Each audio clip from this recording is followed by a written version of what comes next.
Tapos na bang kumain yung malakas kumain dyan? Babangon lang pag nagugutom. Hindi pa naman kayo napapakinabangan.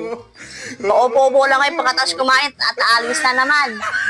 Babalik na lang kayo pag nagutom. Tumulong naman kayo dun sa bahay, anak yung batugan.